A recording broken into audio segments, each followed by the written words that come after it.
সচলতা এবং স্পষ্টতার সন্ধানে আজকের এই বিশেষ বিশ্লেষণে আপনাদের সবাইকে স্বাগত জানাচ্ছি। আজ আমরা পার্সোনাল অডিও এবং মোবাইল কম্পিউটিং ডিভাইসগুলোর দারুণ একটা বিবর্তনের গল্প শুনব। একেবারে শুরু থেকে আজ পর্যন্ত এই প্রযুক্তিগুলো কিভাবে ধাপে ধাপে বদলেছে সেটাই আমরা আজ বিশ্লেষণ করতে যাচ্ছি। পুরো গল্পটাকে আমরা মূলত চারটি চমৎকার ভাগে সাজিয়েছি। প্রথমে প্রারম্ভিক টেলিফোনি এবং অডিও, এরপর প্রথম দিককার মোবাইল কম্পিউটার, তারপর আধুনিক ট্যাবলেট যুগ এবং সবশেষে ওয়্যারলেস অডিওর বিশাল উত্থান। তো চলুন আর দেরি না করে মূল আলোচনায় প্রবেশ করা যাক। আমাদের প্রথম পর্ব, প্রারম্ভিক টেলিফোনি এবং অডিও, যাকে বলা যায় স্পষ্টতার উৎস। এই গল্পটা শুরু হচ্ছে সেই ১৯ শতক থেকে, যখন যোগাযোগ ব্যবস্থাকে আরও পরিষ্কার এবং সম্পূর্ণ হাতমুক্ত বা হ্যান্ডস ফ্রি করার একটা চরম তাগিদ দেখা দিয়েছিল। একটু ভেবে দেখুন, আধুনিক ইলেকট্রনিক্স যুগের বহু দশক আগেই কিন্তু অডিও প্রযুক্তির এই যুগান্তকারী অগ্রগতিগুলো ঘটেছিল। ১৮৬১ সাল থেকে ১৮৮০ দশকের এই সময়কালটা আমাদের আজকের অডিও প্রযুক্তির একেবারে মূল ভিত্তি হিসেবে কাজ করে। একেবারে শুরুর দিকে টেলিফোনে শব্দ শোনাটা বেশ কষ্টের একটা কাজ ছিল, আর ঠিক এই সমস্যাটায় জোহান ফিলিপস রিস এবং আলেকজান্ডার গ্রাহাম বেলের মতো উদ্ভাবকদের পথ দেখিয়েছিল। শব্দের স্পষ্টতা বাড়াতে ১৮৬১ সালে রিস এবং এরপর ১৮৭৬ সালে বেল সরাসরি ইলেকট্রিক লাউডস্পিকার যুক্ত করার দারুণ কাজটা করেছিলেন। এর মাধ্যমেই প্রথমবারের মতো দূরের শব্দ পরিষ্কারভাবে শোনার সুযোগ তৈরি হয়। আর এর সবচেয়ে দারুণ ব্যবহারিক প্রয়োগটা আমরা দেখি ১৮৮০ দশকে। সে সময় টেলিফোন সুইচবোর্ড অপারেটরদের কাজের প্রয়োজনে সারাক্ষণ তার জোড়া লাগানোর জন্য ২ হাতই খালি রাখতে হতো। কাজের এই প্রবল প্রয়োজন থেকেই জন্ম নিয়েছিল বিশ্বের একেবারে প্রথম দিককার ইয়ারফোন বা হেডসেট। এবার আসা যাক আমাদের দ্বিতীয় পর্বে, প্রথম দিককার মোবাইল কম্পিউটার। অডিওর পর কম্পিউটিংকে মানুষের পকেটে বা হাতে হাতে ঘোরার উপযোগী করার শুরুর দিকের সে ভারী প্রচেষ্টাগুলোর গল্প শুনবে এবার। এখন একটা প্রশ্ন মাথায় আসতেই পারে, এই যে পোর্টেবল কম্পিউটিং বা ডিজিটাল অ্যাসিস্ট্যান্ট, এই ধারণাটা আসলে কবে শুরু হয়েছিল? আপাতদৃষ্টিতে এটা ২১ শতকের আধুনিক কোনো ব্যাপার মনে হলেও মজার বিষয় হচ্ছে এর ভিত্তিটা তৈরি হয়েছিল আমাদের ধারণার চেয়েও বেশ আগে। যেমন ধরুন ১৯৮৯ সালের কথা, গ্রিড সিস্টেমস বাজারে নিয়ে এলো বিশ্বের প্রথম বাণিজ্যিকভাবে সফল ট্যাবলেট গ্রিডপ্যাড ১৯০০। আজকের স্লিম ট্যাবলেটের তুলনায় এর ওজন ছিল ৪.৫ পাউন্ড বা প্রায় ২ কেজি। কিন্তু ভারী হলে কি হবে, এই যন্ত্রটিতেই প্রথমবারের মতো জেফ হকিন্সের যুগান্তকারী হাতের লেখার শনাক্তকরণ বা হ্যান্ডরাইটিং রেকগনিশন প্রযুক্তি ব্যবহার করা হয়েছিল। প্রযুক্তির উন্নতির সাথে সাথে মানুষের প্রত্যাশাও তো বাড়ছিল, তাই না?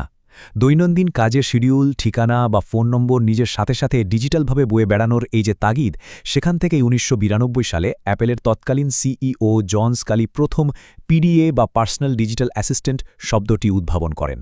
আর এই পিডিএ বা বহনযোগ্য ডিভাইসের ধারণায় একটা বড় ধরনের বিস্ফোরণ ঘটে ১৯৯৭ সালের বসন্তে, যখন ১০ মার্চ বহুল প্রতীক্ষিত পাম পাইলট পার্সোনাল এবং প্রফেশনাল পিডিএ বাজারে আসে।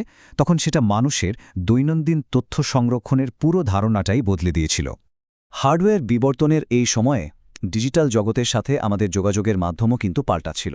কম্পিউটারের পর্দার ভেতরের জগৎকে নিয়ন্ত্রণ করা বা গেম খেলার জন্য জয়স্টিকের মতো ইনপুট ডিভাইসগুলো তখন বিশেষভাবে তৈরি করা হচ্ছিল।